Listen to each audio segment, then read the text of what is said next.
നമസ്കാരം, മലയാളി വാർത്തയിലേക്ക് സ്വാഗതം. ജപ്പാനിൽ വൻ ഭൂചലനം. ആവർത്തിച്ച് ജപ്പാനിൽ ഇത്തരത്തിൽ ഭൂചലനങ്ങൾ ഉണ്ടായിക്കൊണ്ടിരിക്കുന്നു. ജപ്പാനിലെ ജനങ്ങൾ ആകെ ആശങ്കയിലായിരിക്കുന്നു. ജപ്പാനിലെ വടക്കൻ തീരമേഖലയായ ഇവാതയിലാണ് വൻ ഭൂചലനം ഉണ്ടായത്. റിക്ടർ സ്കെയിലിൽ 6.7 തീവ്രത രേഖപ്പെടുത്തി. പ്രാദേശിക സമയം വൈകിട്ട് 5 മണിയോടെയായിരുന്നു സംഭവം. നിലവിൽ നാശനഷ്ടങ്ങളൊന്നും റിപ്പോർട്ട് ചെയ്തിട്ടില്ല. സമുദ്രത്തിൽ നിന്നും 10 കിലോമീറ്റർ ആഴത്തിലായിരുന്നു ഭൂചലനത്തിന്റെ പ്രഭവ കേന്ദ്രമെന്ന് ജാപ്പനീസ് ഭൂകമ്പ നിരീക്ഷണ കേന്ദ്രം അറിയിച്ചു. മേഖലയിൽ സുനാമി മുന്നറിയിപ്പ് കൂടി നൽകിയിട്ടുണ്ട്. 1 മീറ്റർ വരെ ഉയരത്തിലുള്ള തിരമാലകൾക്ക് സാധ്യതയുണ്ട് എന്ന മുന്നറിയിപ്പാണ് നിലവിൽ നൽകിയിരിക്കുന്നത്. ജനങ്ങൾ തീരമേഖലയിൽ നിന്ന് വിട്ടു നിൽക്കണമെന്ന നിർദ്ദേശം അധികൃതർ നൽകിയിരിക്കുകയാണ്. ജപ്പാനിലെ വടക്കൻ തീരത്താണ് ഇത്തരത്തിൽ ഭൂചലനം ഉണ്ടായിരിക്കുന്നത്.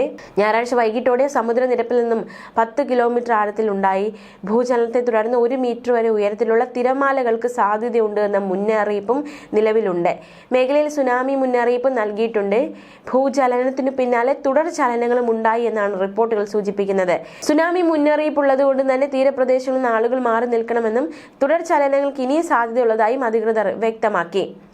ജപ്പാനിൽ ദിവസങ്ങളുടെ ഇടവേളയിലാണ് തുടരെ ഭൂചലനങ്ങൾ ഉണ്ടായിക്കൊണ്ടിരിക്കുന്നത്. ഇവേറ്റ് പ്രിഫെക്ചറിലെ യമദ സിറ്റിയിൽ നിന്ന് 126 കിലോമീറ്റർ കിഴക്ക് ഭാഗത്തായാണ് ഇപ്പോൾ ഈ ഭൂചലനം ഉണ്ടായത്. മിയാക്കോ, യമദ തുടങ്ങിയ തീരപ്രദേശങ്ങളിൽ 1 മീറ്റർ വരെ ഉയരത്തിൽ തിരമാലകൾ ഉണ്ടാകുമെന്നാണ് അധികൃതർ പറയുന്നത്.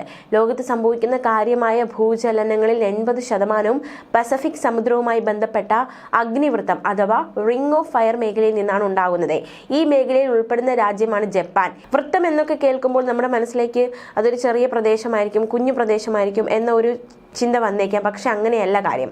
പസഫിക് സമുദ്രവുമായി തീരം പങ്കിടുന്ന 40,000 കിലോമീറ്റർ ദൂരം നീണ്ടുകിടക്കുന്ന മേഖലയാണിത്. Pacific, Juan de Fuca, Cocos, Indian, Australian, Nazca, North American, Philippine tectonic പ്ലേറ്റുകളെല്ലാം ഉൾപ്പെടുന്നതാണ് റിംഗ് ഓഫ് ഫയർ. ലോകത്തെ എല്ലാ അഗ്നിപർവ്വതങ്ങളുടെയും എണ്ണം എടുത്താൽ അതിൽ 3/4 ഭാഗവും റിംഗ് ഓഫ് ഫയറിലാണ് സ്ഥിതി ചെയ്യുന്നത്. ഏകദേശം 450 അഗ്നിപർവ്വതങ്ങൾ ഇവിടെയുണ്ട്.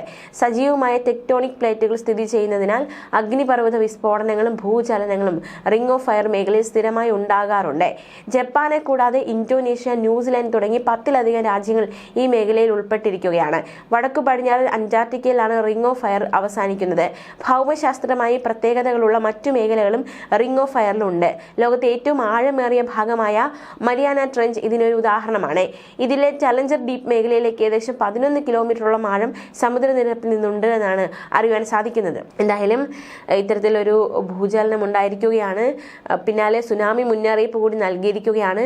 ജപ്പാൻ ആകെ ആശങ്കയിലായിരിക്കുന്ന സാഹചര്യമാണ്. ന്യൂസ് ഡെസ്ക്, മലയാളി വാർത്ത.